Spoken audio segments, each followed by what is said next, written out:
Olá, o Câmara Entrevista de hoje trata de um assunto muito importante e que diz respeito à nossa saúde, a prevenção ao câncer ginecológico.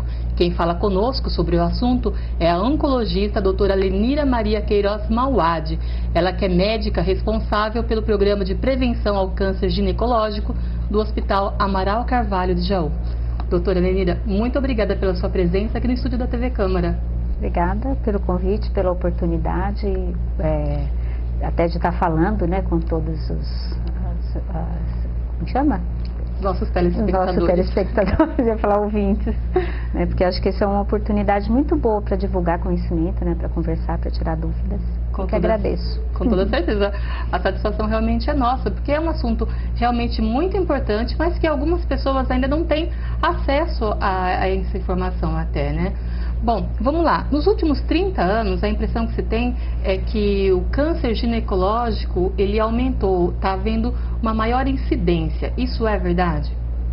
Bom, de todos os tumores está havendo uma maior incidência, porque as pessoas não morrem mais de coisas mais banais, então elas vivem mais para desenvolver alguns tipos de tumores que acontecem com a idade, alguns tipos de doenças que vêm com a idade, não é? Mas em especial o câncer, sim, a incidência tem aumentado porque nós temos nos expostos, assim, estamos sendo expostos a muitos fatores de risco, né? Desde o meio ambiente até o cuidado que nós não temos tido com a saúde. Isso tem a ver com a nossa alimentação também? Tem a ver com a alimentação, tem a ver com o estresse, tem a ver com a baixa da nossa defesa, tem a ver com o cuidado que nem sempre é acessível a todos, né? Então, a gente tem notado realmente essa incidência. E também tem mais diagnóstico. E muitas vezes as pessoas até eram cometidas por essa doença e de repente morreram de infarto, tinha um tumor e não sabia. Então, o diagnóstico também tem sido feito. Muitas vezes em início, e é que a pessoa nem ia ser a causa de morte. Então, tem vários fatores que estão colaborando para que essa incidência esteja aumentada, esteja tendo mais casos.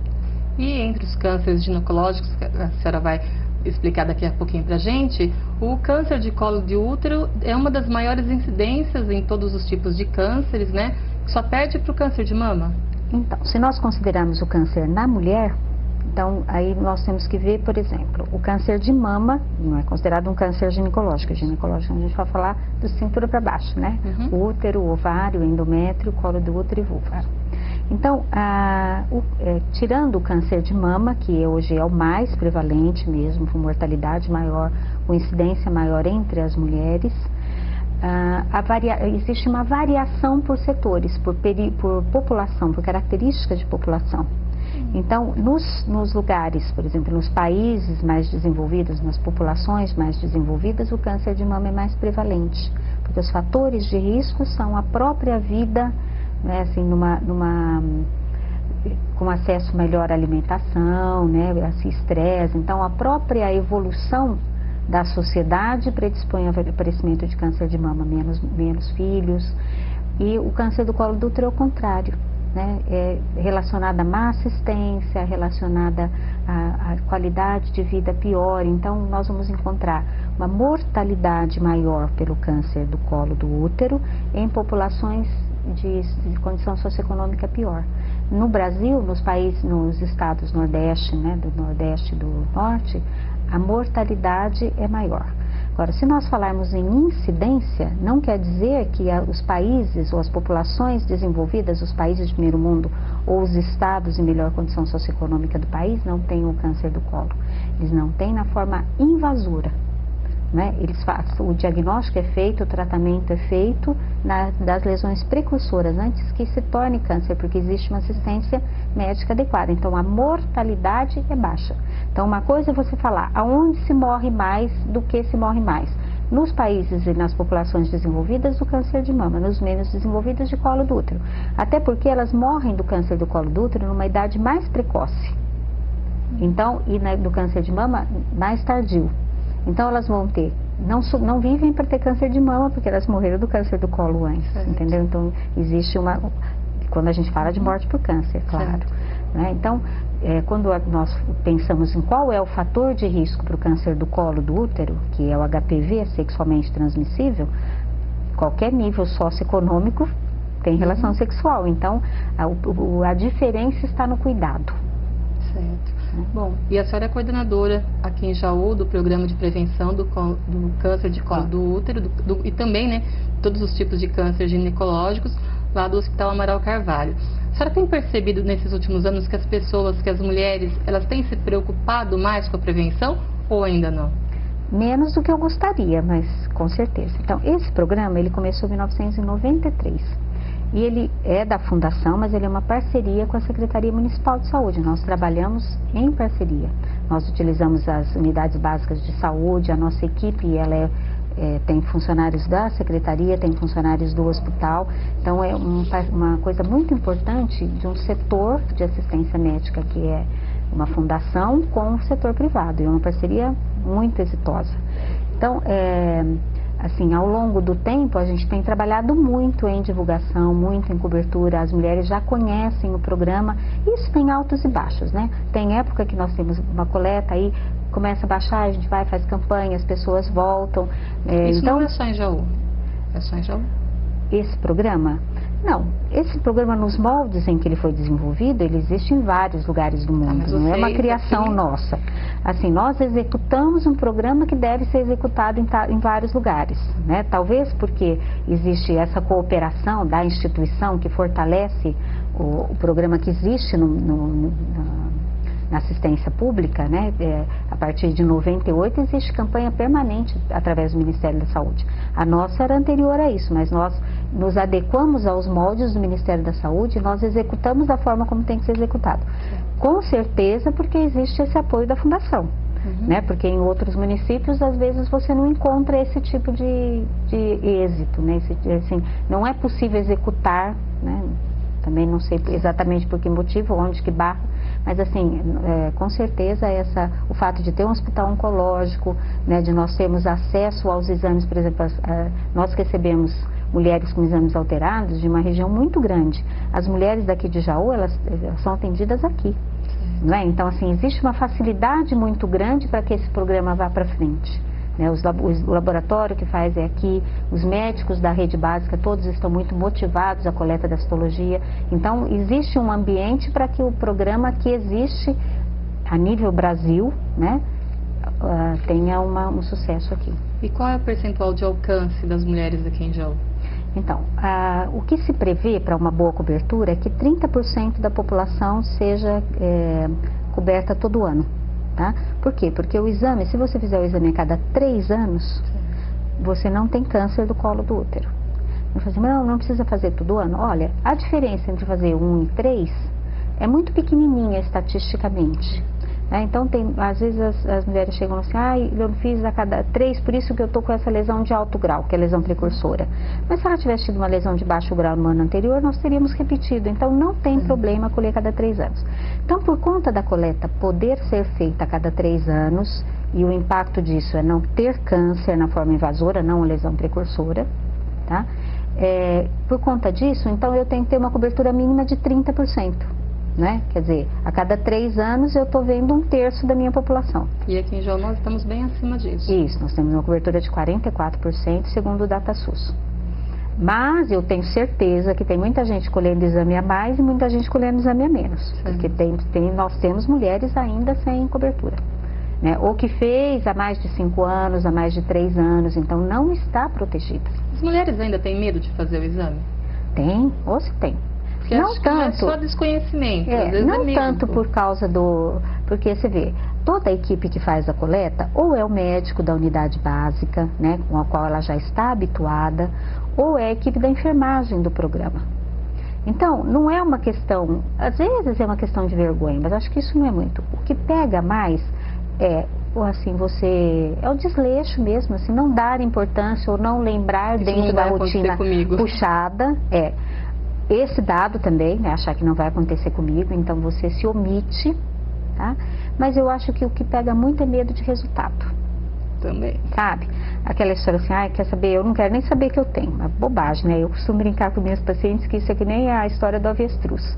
Ele pega, o leão tá vindo, ele coloca a cabeça embaixo da terra, fica com o corpo todo exposto. Isso não é proteção, né? Quer dizer, mas eu não tô vendo, mas não tá acontecendo. Está acontecendo, né? Então eu acho que o que pega mais é isso. É um pouco talvez dessa ilusão de que do não vai acontecer comigo, né? E o medo, né? Ai, não vou colher. Não querer mexer também. Agora é interessante porque, por exemplo, assim, nós estávamos comentando esses dias, janeiro tem um fluxo, né? Acho que assim, acho que as pessoas, esse ano eu vou me cuidar, então começa escolhendo Papai Nicolau, isso é bom, né? Sim, com certeza. Bom, esse exame que a gente está falando é o exame de Papai Nicolau. Isso, que é especificamente para o câncer do colo do útero. Algumas pessoas pensam assim, né? Então, por exemplo, é comum, às vezes eu tenho uma pessoa com câncer de ovário, mas eu fazia Papai Nicolau todo ano, por que eu fui ter câncer de ovário ou câncer de mama? Não confundam, né? Embora ele fale assim, o exame preventivo, ele é específico para o colo do útero, né? Ele não pega célula de outra região. E ele é uma arma muito importante, olha, você vê, embora ele seja usado já há mais de 5 décadas, né, que foi em 1943 que ele foi instituído em programa de prevenção, ele foi um avanço fantástico para diagnóstico e mudou mesmo a história, não o exame em si, né, o exame em si feito com a frequência que deve ser feito, tratando as lesões que são encontradas. Você vê que é um conjunto, né, por isso que eu falo que a experiência nossa é exitosa, porque todo esse conjunto é garantido, né? Bom, a senhora falou que então o Papai Nicolau a gente pode fazer entre 1 e 3 anos, né? A cada 3 anos. Isso, nas mulheres de baixo risco a cada 3 anos. Isso a partir de que idade? Olha, então, você pode fazer a partir da primeira relação sexual, mas a chance de você ter uma lesão que vai evoluir para tumor, ela é muito pequena nas mulheres jovens. Então, existem 2 correntes. No protocolo do Ministério da Saúde, que é o que o Brasil segue, começa a fazer o exame com 21 anos. 21. Isso. Alguns lugares falam assim, não, mas é importante porque é educativo, mas existe assim, em algumas circunstâncias, pegam um exame que não vai evoluir para nada, que é a lesão de baixo grau, que é mais prevalente nas mulheres jovens. Isso gera um tratamento que não deveria ser feito ou não seria necessário, né? E uma preocupação talvez que é uma Então, nós, quando as mulheres, as meninas nos procuram para fazer a coleta, a gente não manda embora, nós colhemos. Mas nós pegamos no pé das que tem mais 21 para fazer. Essas com certeza devem. As outras podem. Entendeu? Como elas têm iniciado a vida sexual muito precoce, e às vezes elas aparecem com as verrugas genitais, que é uma manifestação da infecção pelo HPV, que é muito prevalente, porque elas estão entrando em primeiro contato com aquele vírus, então elas desenvolvem uma reação exacerbada e faz verruga. Então a gente até acolhe, faz a coleta, encaminha para tratamento, muitas vezes trata, mas assim, para ter impacto sobre a incidência do câncer, a coleta pode ser feita a partir de 21 anos. Especificamente então com relação ao câncer de colo de útero, uma pessoa que tem feito esse acompanhamento com o Papai Nicolau a cada 3 anos, essa pessoa, isso não quer dizer que ela não vá desenvolver o câncer? Isso quer dizer que ela não vai desenvolver. Ela vai ter no máximo uma lesão precursora que vai ser tratada. Isso é tratado com medicamentos? Não.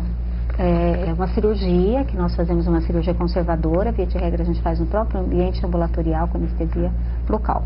Então, porque para ela não desenvolver nem a lesão precursora, ela precisaria nunca ter contato com o HPV ou ter sido vacinada, que isso é um outro assunto, que também não é 100% de proteção, né? Então, para que ela nunca desenvolva a lesão, ela não poderia nunca ter entrado em contato com o vírus. Uma vez que ela entrou em contato, o rastreamento, o exame, é para detectar lesões que eventualmente podem ter sido desencadeadas. Mas não que ela não vai ter. Ela não vai ter o câncer na forma invasora e nem morrer dele.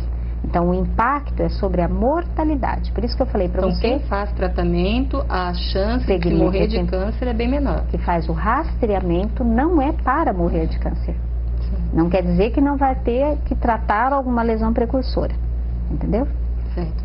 Bom, nós estamos falando aqui de um tipo de câncer ginecológico, né? Que é o câncer de colo de útero. Mas nós temos outros tipos de cânceres, também dos ginecológicos. A senhora pode explicar o que seria cada um deles? Então, vou falar pela frequência. Então, por exemplo, na população de Jaú, o câncer do colo do útero não nos preocupa mais do ponto de vista da incidência ser alta. Você vê, no começo, em 93, nós tínhamos uma mortalidade de 12 por 100 mil mulheres. Que é uma mortalidade considerada alta. Hoje a gente tem oscilado entre 1 e 2 por 100 mil, que é considerada baixa, país de primeiro mundo. Porque, por exemplo, não que nos Estados Unidos não morra ninguém, não que na Europa não morra ninguém, porque ninguém consegue quem consegue é a Suécia. Tá? Os países nórdicos, eles rastreiam 100% da população e tem 0 de óbito. Falo que eles não sabem nem como é que opera câncer de colo, porque eles não têm nenhum. Sim. Né? Então, esses países sim, mas é uma população de 2 milhões de habitantes. Né? Então, eles têm um controle, claro. Tirando isso, você tem um impacto sobre a mortalidade.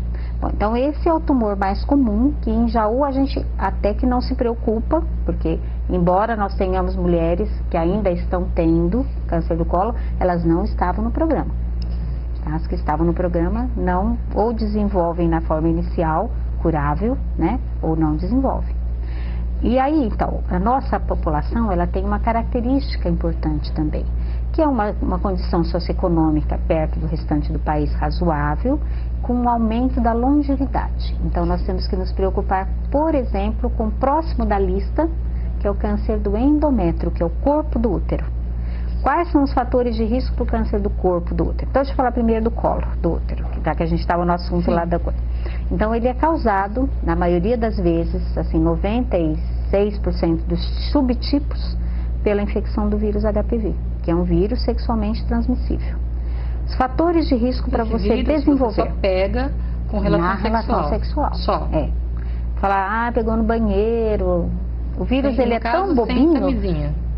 Então, a camisinha, ela diminui muito a chance, mas ela também não é 100%. Certo. Nada é 100%, Sim. né?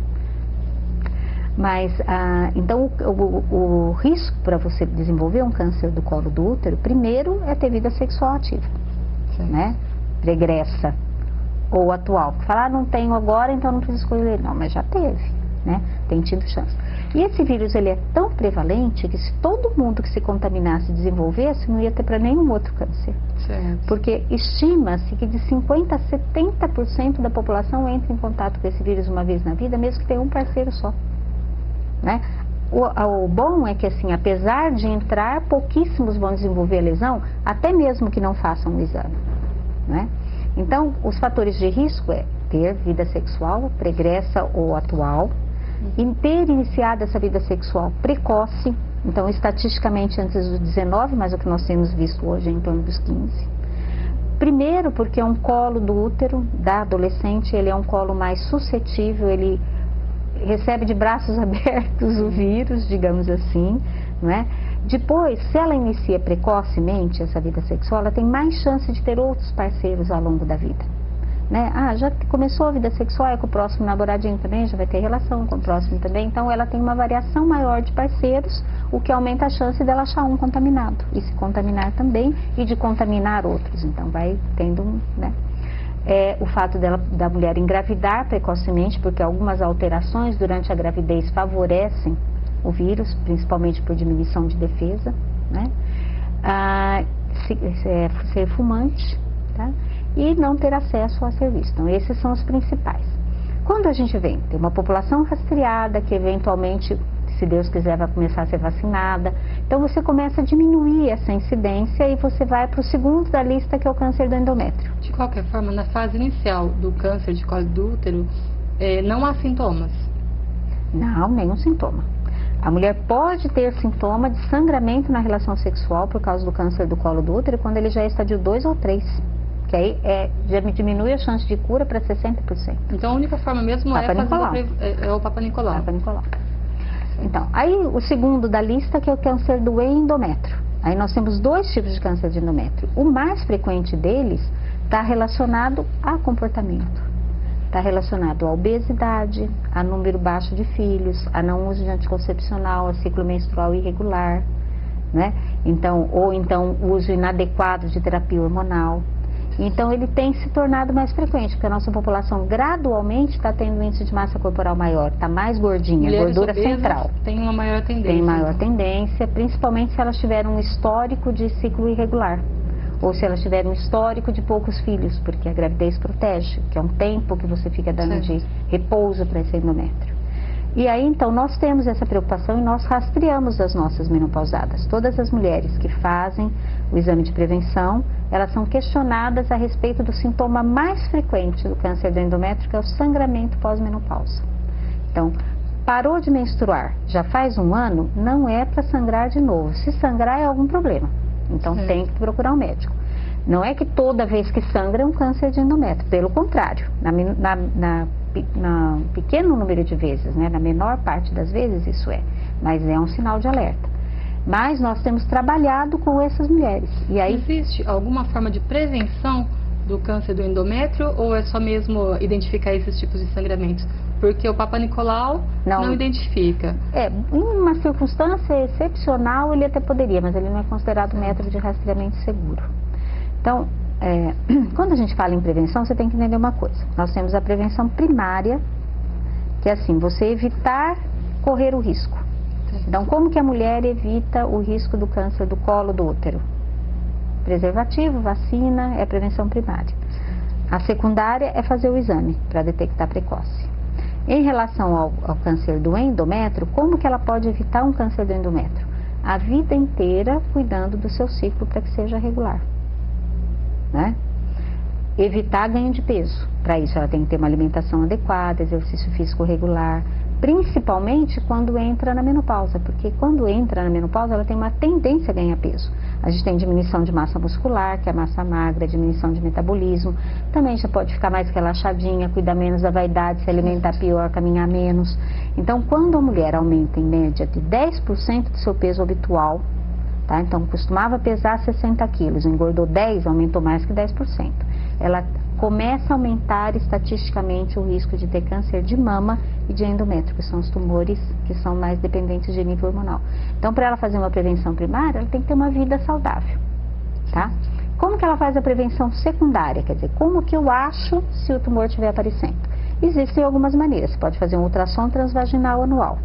Mas a possibilidade de você encontrar uma lesão que vai evoluir para um câncer de endométrio pelo ultrassom, você tem que fazer muitos exames, que é um exame caro, né, para você encontrar uma lesão.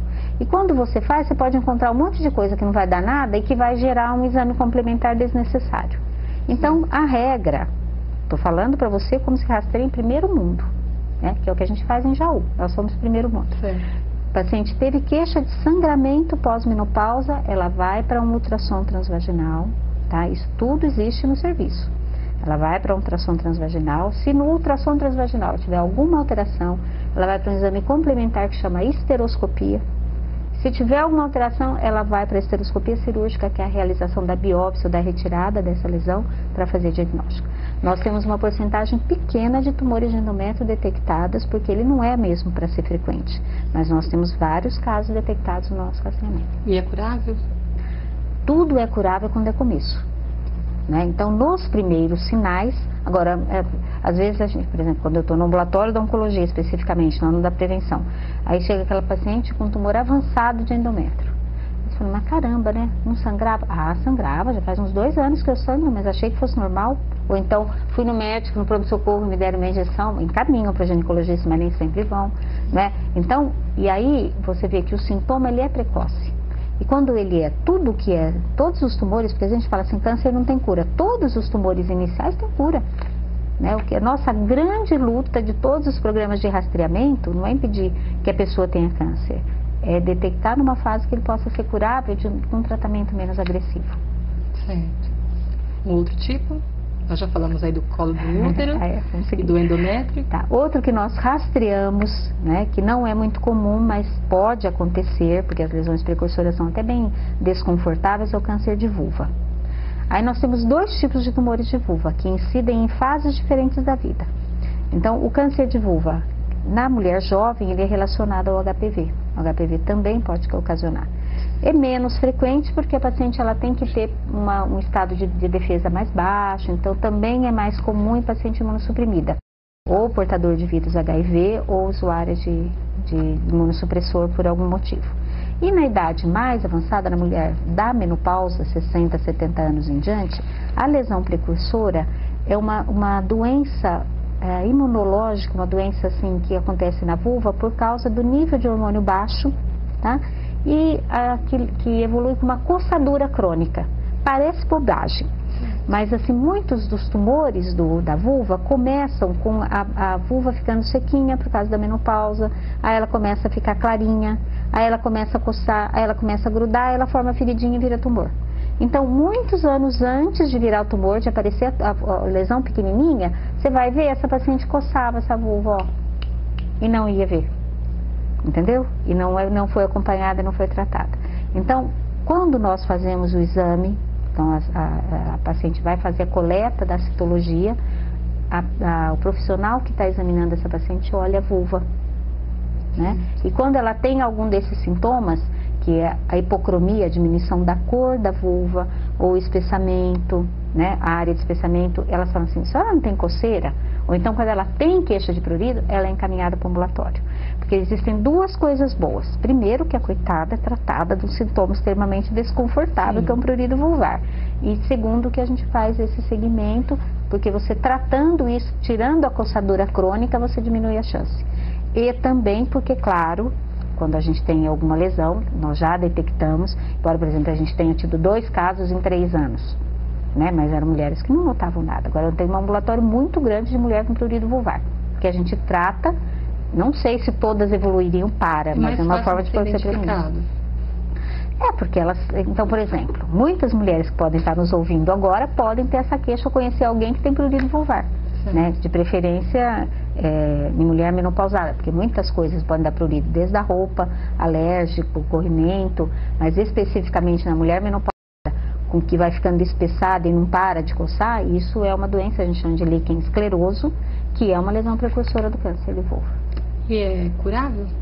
Curável. Então, o líquen escleroso é totalmente tratável e se você trata, ele não evolui para tumor, você tira o fator de risco, que é a coçadura. E o câncer de vulva também é curável quando você detecta precocemente, como todos. E um outro câncer ginecológico é o da vagina? A vagina é muito raro, vagina e trompa são muito raros. O outro, que infelizmente não tem nenhuma prevenção, é o câncer do ovário. Ele não tem prevenção, mas ele tem um comportamento familiar importante. Então, quais são as mulheres que têm risco de ter câncer de ovário? São as mulheres que têm antecedentes familiares, tá?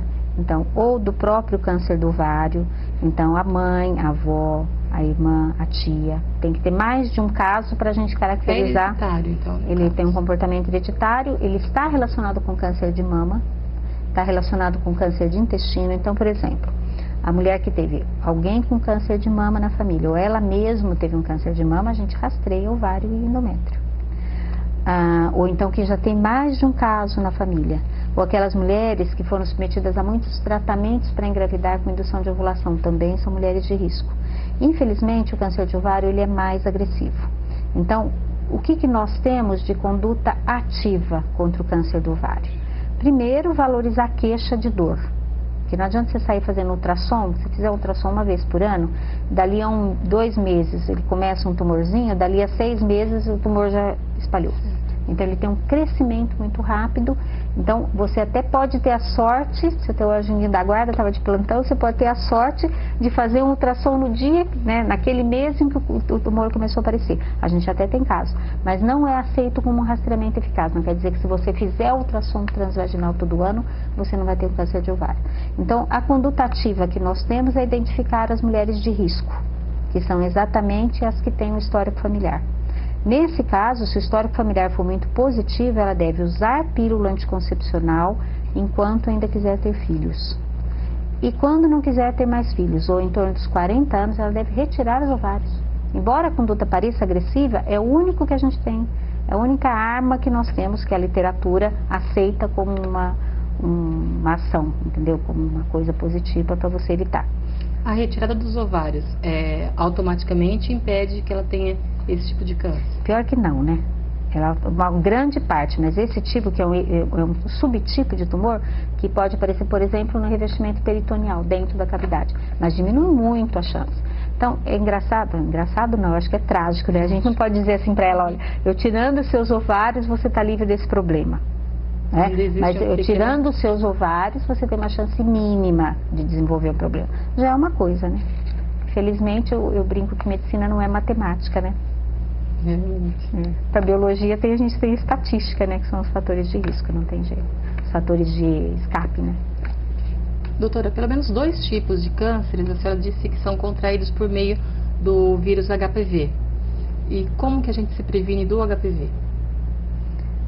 Bom, até então nós só tínhamos o preservativo, né? Então, dizer assim que as pessoas têm um pouquinho ser seletivas em relação ao parceiro, até tem, né? Isso é uma boa conduta. Então, mas hoje o comportamento sexual da população mudou, né? Então eu vou falar para um jovem, olha, tenha menos parceiros, seja mais seletivo, né? Acho que talvez seja não sei se cabe, mas de qualquer forma é uma das condutas.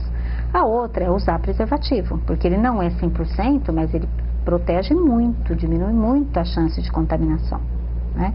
E agora nós temos a vacina. A vacina é a nossa grande esperança, a nossa grande arma contra o vírus HPV, contra o câncer do colo do útero. Ela está só na rede privada, particular, por enquanto. Né? Existem vários países que têm programas públicos de vacinação e o Ministério já anunciou que a partir de 2014 vai haver vacina. Só que a gente precisa entender o seguinte, antes de criar uma falsa expectativa, por uma questão econômica, em qual vai ser a população que vai ser vacinada? É a população que mais vai aproveitar a vacina. Ou seja, as meninas que ainda não iniciaram vida sexual. Portanto, o Ministério está programando, ainda não sei dos detalhes, então posso estar dando alguma informação não tão... Mas eles estão programando para vacinar com 12 anos, agora. Né? Ou de quinta e sexta série, ainda não sei exatamente como vai ficar definido. Por quê? Aí você fala assim, mas a minha filha já tem 15, mas tem 17, não pode tomar? Pode. Só que por uma questão, que o Brasil é o país de todos, então você vai ter que vacinar todo mundo. Então, para que você use da melhor maneira esse recurso, vai vacinar as pessoas que vão aproveitar mais, né? Que vão ter mais chances de... É uma vez só na vida? Não. Existem dois esquemas. Né? Você pode vacinar com 0, 60 e 180 dias. E o esquema que está sendo proposto pelo Ministério é agora e fazer um reforço em 5 anos, que é em estudo no Canadá, embora ainda exista uma população pequena, uma amostra pequena, parece que está sendo bastante eficiente. E claro, né, é melhor você ter um esquema assim, que vamos supor, tem um índice de falha de 10% do que você ter esquema nenhum. Então eu acho que seja da forma como o Ministério disponibilizar isso, acho que a gente tem que usar esse recurso. Né? Porque ele é uma grande arma contra o HPV e câncer do colo do útero, que não quer dizer que a mulher não tem que ser rastreada depois, porque essa vacina ela contém os anticorpos contra 4 subtipos do HPV, os que dão a verruga, que é o 6 e o 11, e os que dão câncer, que são 16 e 18, mas eles não são os únicos. Então pode ser que a gente inibindo esses vírus, os outros passem a se manifestar, é possível. Então elas têm que continuar sendo rastreadas, porque só o tempo vai nos dizer como vai ser o comportamento nas mulheres rastreadas quando isso for uma coisa de uma população ampla, né? Então, nos países que fazem já a vacinação historicamente, né, como a Austrália, como o Canadá, tem uma incidência muito importante, mesmo vacinando só essa faixa etária, mesmo sem vacinar os homens, e tem diminuído bastante a mortalidade e a incidência da lesão invasora. Então vale a pena. Já contraiu HPV, existe algum tipo de tratamento? Então, mesmo que a mulher já tenha desenvolvido uma lesão precursora, você pode até usar vacina, porque a que tem a verruga, ela inibe a auto-inoculação, e para quem teve o tumor, se ela se contaminar novamente, seja com o mesmo parceiro ou seja com outro, ela tem menos chance de ter a lesão. Entenda que isso assim, são desdobramentos da indicação, né? Que quando nós podemos usar, a gente indica, que é importante, faz um impacto. Agora, embora a gente pense assim, o vírus do HPV nunca vai ser eliminado, uma porcentagem muito grande das mulheres fica livre dele depois do tratamento. Então não é para se achar condenada, né? Até porque se ela passa uns 2 anos sem nenhuma manifestação clínica, ela volta para o risco da população normal, a menos que ela arrume outro parceiro, entre aspas, bichado, né? Contaminado, sim, entendeu? E aí ela se contamina de novo. E o HPV no homem causa o quê? Em casos muito esporádicos, o câncer do pênis. Como é uma lesão, um tecido menos de risco, quer dizer, o HPV faz menos estrago, porque é uma mucosa mais resistente. Então, o homem que tem HPV, que tem câncer de pênis, ele geralmente é um homem ou imunossuprimido, ou com uma assim, morador de rua, com uma higiene muito inadequada, entendeu? Esses desenvolvem, mas é muito raro. Na maioria das vezes eles ficam contaminando as parceiras, mas não desenvolvem lesões. Às vezes desenvolvem as verrugas, que não é o HPV oncogênico. Tá. Com relação às verrugas, mulheres que possuem o vírus HPV e acabam desenvolvendo as verrugas genitais, essas verrugas, elas não se transformam em câncer? Então, é aquilo que eu disse. O vírus que dá, nós temos 2 subtipos. O vírus que a gente chama de oncogênico, que é o que causa uma quebra genética na célula e que evolui para o câncer, e o que não causa a quebra. Então, o que não é câncer. Isso é importante. Se a mulher teve a lesão verrucosa, aquela lesão não vira câncer, mas ela entrou em contato com o HPV, que não é aquele que vai virar tumor, mas nem sempre ela pegou um só, aliás, quase nunca ela pega um só. Então ela tem que ser rastreada porque ela teve uma DST, ela pode ter tido outras. Aliás, deixa eu fazer um parênteses, doença sexualmente transmissível está na moda atualmente, viu? Em alta, tá? Estamos falando de sífilis, estamos falando de gonorreia, estamos falando de AIDS. Então, é importante que todas as pessoas rastreiem isso. Então, você teve uma doença sexualmente transmissível, tem que sair com o pacotinho, né? E tem que ficar preocupada, porque às vezes a gente pensa, a sífilis é uma doença do passado. Não é. Né? Gonorreia também não é, e é uma doença sexualmente transmissível, às vezes de difícil diagnóstico, mas que causa infertilidade, que causa dor pélvica crônica. Doutora, né? Numa época em que todos nós praticamente sabemos que temos que usar preservativos, né? Saber que tem que, sabe, né? Agora até aí, até usar, não né? Então a moçadinha aí na balada, agora como é que chama isso? No rolezinho. No rolezinho. Então, é complicado, né? Porque às vezes não é porque não tem ali na hora que a situação que não vai acontecer, né? A senhora já citou em um momento da entrevista, mas eu gostaria que a senhora faça um pouquinho mais. Fumar causa câncer ginecológico? É um dos fatores. Entenda o seguinte, você ter o HPV não significa que você vai desenvolver o tumor. Tem que ter vários fatores. Então você pode se contaminar. Por que a gente não rastreia quem tem HPV? Porque então ia ficar louco, porque muita gente tem HPV. Estima-se que pelo menos 1/5 da população. Então, se você for procurar o DNA do HPV, você vai encontrar DNA de HPV em mulher que nunca vai ter o exame alterado. Nós fizemos essa experiência. Eu precisava de um grupo controle, né, para pesquisar a incidência de HPV, por exemplo, nas mulheres que eu acompanho do transplante. Então eu pedi, né, selecionei 50 mulheres do programa que já haviam feito vários exames de Papa Nicolau, todos negativos, e fiz a pesquisa de DNA. Elas foram convidadas a participar de um estudo. 20% tinha DNA de HPV e nunca vão ter câncer, porque rastreiam direitinho. Eu, por exemplo, não tenho que, por curiosidade, fazer o DNA do HPV? Tentar saber se eu tenho HPV ou não. Não. Faça Papa Nicolau. Você pode até ter o HPV. Qual é o problema que ele pode dar para você? Papa Nicolau alterado. Então faz o Papa Nicolau. Certo. Entendeu? A pesquisa do DNA do HPV, ela tem indicação, por exemplo, em outras circunstâncias. Eu fiz o tratamento e quero saber se essa mulher tem chance de ter recidiva. Ela chega para mim e fala assim, doutora, fiz o tratamento, eu posso engravidar agora? Qual a minha chance de ter problema se eu engravidar? Além de eu fazer a colposcopia, o Papa Nicolau, eu posso pesquisar o DNA do HPV. Se ela tiver o DNA do HPV numa quantidade muito grande de cópias, ela tem uma chance de recidivar. Então eu vou ficar mais de olho nela, entendeu? Existe até um desdobramento disso. Então a mulher fez o DNA do HPV, ela tem o DNA do HPV, eu posso pesquisar se ele está ativo dentro da célula, que é a pesquisa da proteína oncogênica dele, que é o E6, E7, que é um exame carésimo, que não se aplica em rastreamento. E que assim, tenho indicação, mas pela sua curiosidade de desenvolver. Qual é o problema de você ter HPV? Papa Nicolau alterado. Então faça Papa Nicolau. Se você não tiver Papa Nicolau alterado, você não precisa saber se tinha HPV. Certo. Deixa ele lá. Falando de Papa Nicolau, então. Você estava falando de cigarro. Mas cigarro. Por quê? Porque, então, ter a contaminação não é só o único fator. Mas você se contamina com HPV. A fumante, ela tem uma resistência menor. A nicotina, ela modifica quimicamente o muco cervical. Olha que coisa doida. Quem bebe também ou não?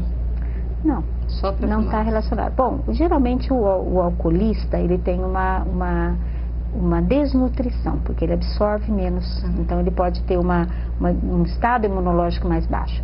Mas a nicotina, ela diminui a quantidade de imunoglobulina presente no muco. Então a primeira barreira de defesa se quebra. Então, se o HPV contamina uma fumante, uma não fumante, a chance de ter problema é na fumante. Então é um fator de risco. Felizmente é um fator de risco que nós temos visto diminuir na nossa população. Todos os outros têm aumentado. Início cada vez mais precoce de vida sexual, variação cada vez maior de número de parceiros, gravidez em idade precoce, não é? Às vezes desnutrição, que não significa pobreza, viu? Significa comer mal, que às vezes é.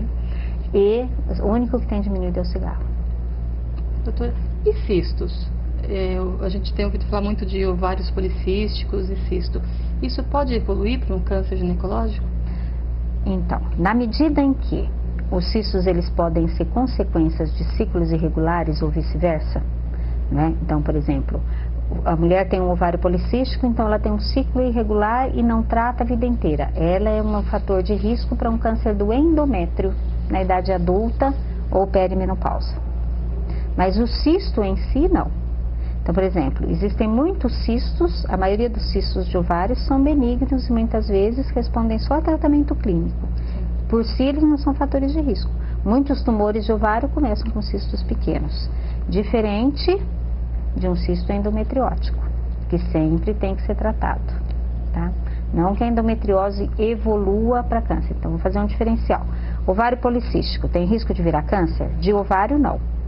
Mas como ele está relacionado a ciclo irregular, ciclo menstrual irregular, que significa desequilíbrio dos níveis de hormônio, ele pode, ao longo do tempo, a vida inteira dessa maneira, aumentar o risco dela ter um câncer do endométrio. Entendeu? Qual é o único cisto que pode, geralmente o cisto do ovário, ele nasce, o câncer de ovário nasce câncer de ovário, ele não vira câncer de ovário. O único que pode ter uma transformação é o de endometriose. Que aí a mulher pode desenvolver um tumor endometriótico no ovário, endometrioide no ovário, ou um tumor de células claras, que é mais ou menos o mesmo. Existe ainda vários estudos que não sabe se já começou tumor ou se malignizou, mas de qualquer forma a gente sempre tem que tratar o cisto de endometriose. Ok. E no caso da reposição hormonal, ela também causa câncer? Então, sem falar do câncer da mulher, não considerando o câncer de mama, vamos considerar o câncer ginecológico. Não tem nada a ver com colo do útero, não tem nada a ver com vulva. Protege até do câncer de vulva, porque uma das coisas que eu faço é usar reposição tópica na vulva para melhorar a condição, né, do epitélio, assim, da pele, da vulva. Em relação ao câncer do ovário também não tem a ver, mas está diretamente relacionado ao câncer do endométrio quando é feito de forma inadequada. Então, quando se começou na década de 60 a fazer reposição hormonal, que eles sintetizaram o hormônio feminino, houve um boom de tratamento de menopausa. E aí, as pessoas não sabiam ainda que precisava usar um hormônio de proteção, então teve um boom de câncer de endométrio, né? Um aumento muito importante da incidência. Então, a terapia hormonal não acompanhada aumenta o risco do câncer de endométrio. Sim. Mas a terapia em si, usar hormônio para menopausa, de maneira, em segmento, de maneira adequada, não. E, de maneira geral, os tratamentos para isso são o quê? Com relação aos cânceres ginecológicos? É sempre uma intervenção cirúrgica?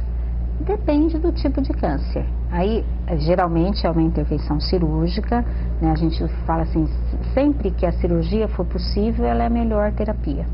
As outras, elas são só complementares para os graus mais avançados, para os estádios clínicos mais avançados. E aí, o tamanho da cirurgia depende do tamanho do tumor.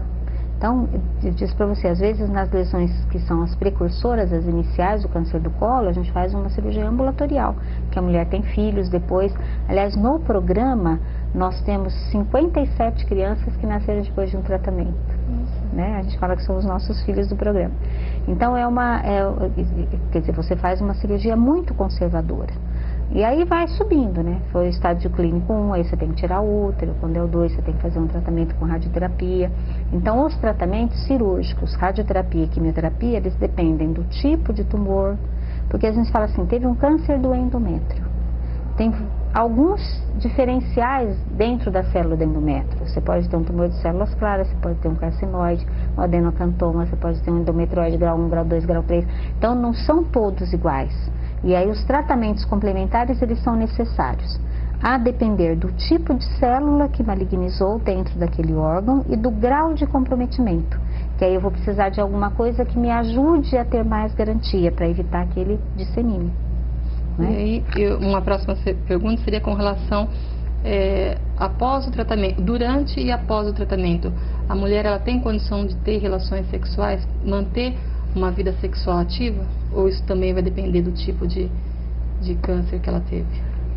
Na maioria das vezes, com exceção do câncer de vulva, que às vezes você tem que fazer uma intervenção mais agressiva, ou de vagina, não tem um comportamento assim, não tem um impacto tão grande sobre a sexualidade. Claro que não considerando o aspecto emocional. Via de regra, a gente procura ser o mais conservador possível, né? Embora às vezes possa ter uma diminuição de elasticidade vaginal, mas a gente estimula essa mulher a voltar à sua vida normal.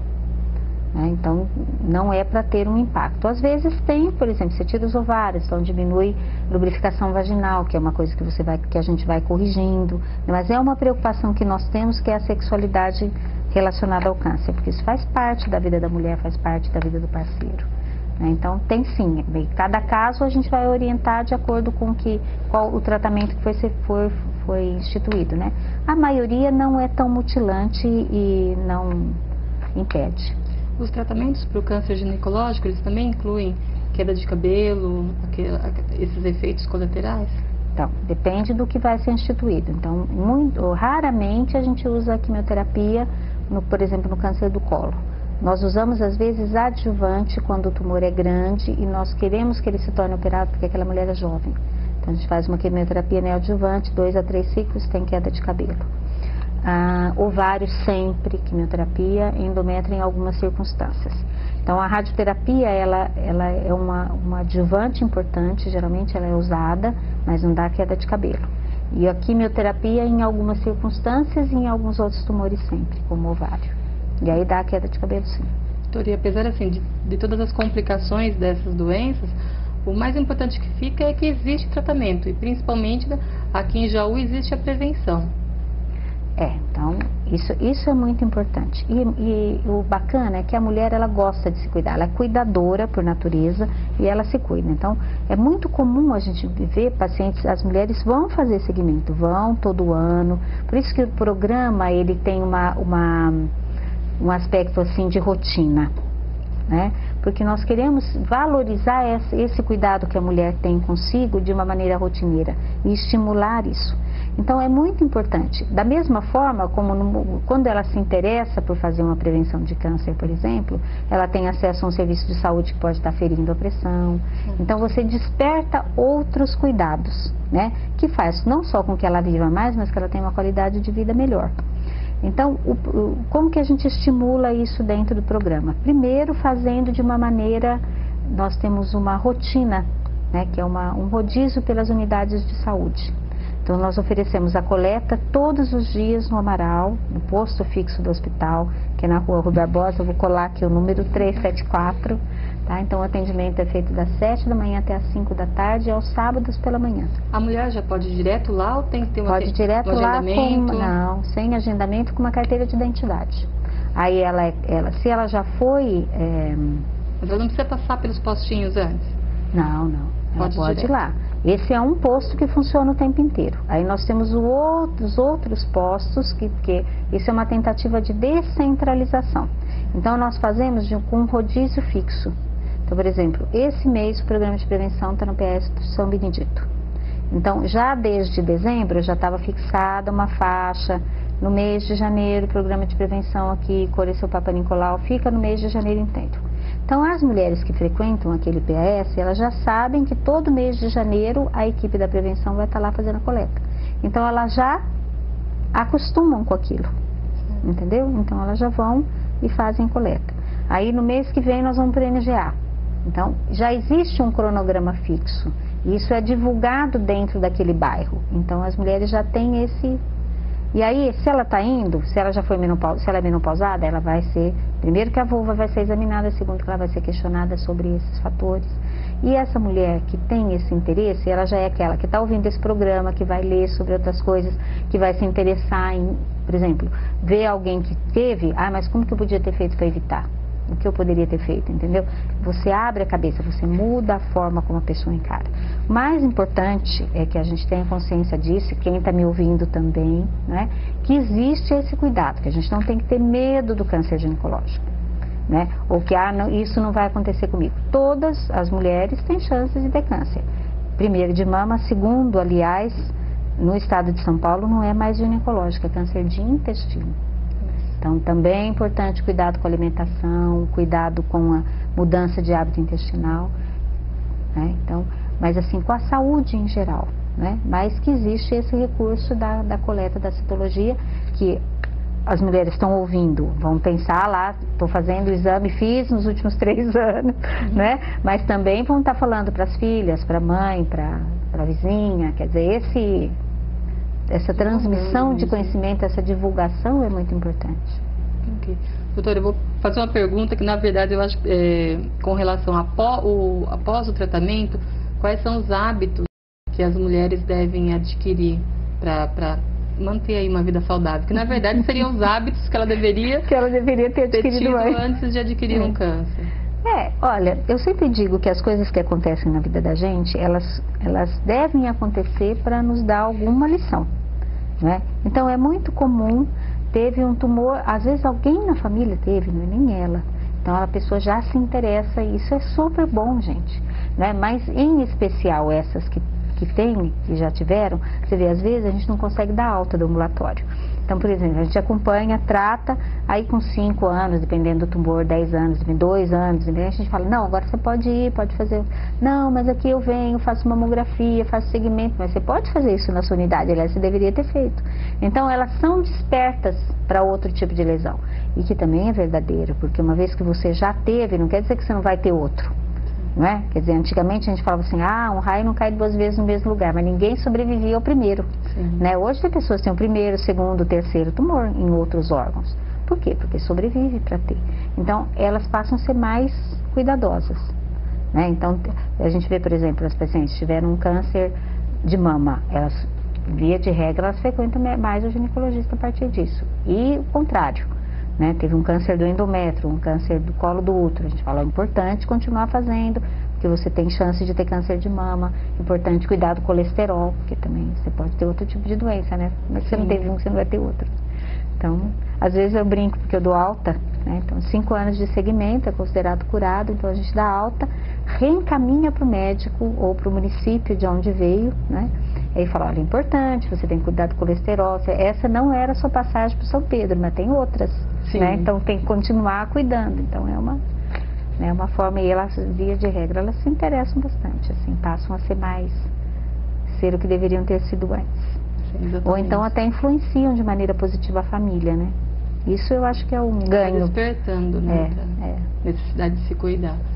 Não imitando avestruz, né? Exatamente.